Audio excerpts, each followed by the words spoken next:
My makeup story starts when I am 9 years old and I get my first pimple.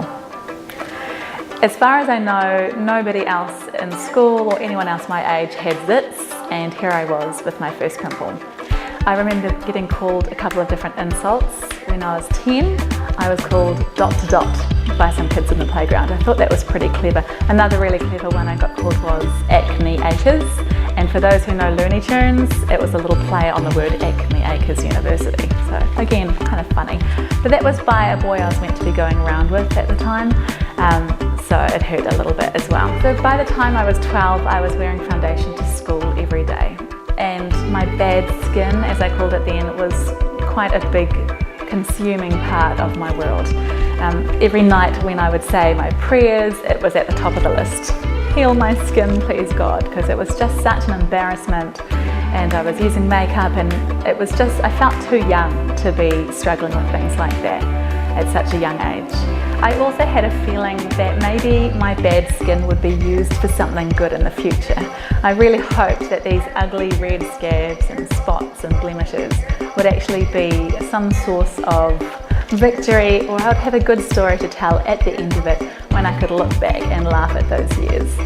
When I was 18, finally, my bad skin left my face, and it really wasn't an issue on my face anymore, just from my jaw and my neck down. So I was so relieved when I was 18. But ever since then, of course, I've still struggled with acne, and now I'm in my mid-30s, and it's still an issue, but not to the extent, of course, as it was when I was younger. So I use makeup, and I started using makeup just to cover what I hated, cover those embarrassing things on my face that people were calling me out for. It wasn't really that I was really vain, wanting to look like a supermodel or inspired by anyone in the movies.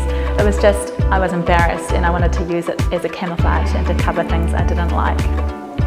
My makeup story continued when I was recruited into a direct sales party plan type business, and I started selling one brand of makeup. But I realised really quickly that with my honesty and my kind of sense of candour, I wanted to be able to say whatever I wanted to say and recommend any brand I felt that the person could be using as a solution for them. I didn't want to be stuck selling and recommending just one brand when it might not be the answer for everyone. So in 2008, I launched my business and called it A Beautiful Education. And I was focusing on makeup lessons, and still to this day, that's what I do. I give women a beautiful education, and I try and help them to become their own beauty experts and their own makeup artists.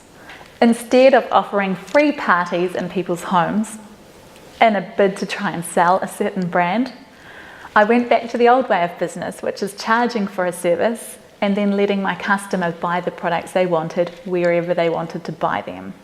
That liberated me from trying to sell a certain product and putting the pressure on me to just sell something that will make me money. And it took away the pressure from the customer to purchase, because I don't believe that you should be risking your beautiful, your precious appearance as a woman on commercially motivated advice and recommendations. So that's my makeup story.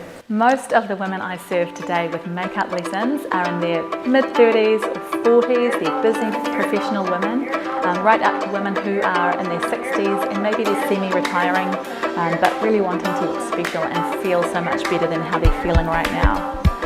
When I began offering makeup lessons, it was because I saw a need in the market. I saw that when I looked around at the different salons and makeup stores and ways that you can purchase product, I didn't see any way for women to get unbiased advice. I built my business around 4 core values, which I still hold today.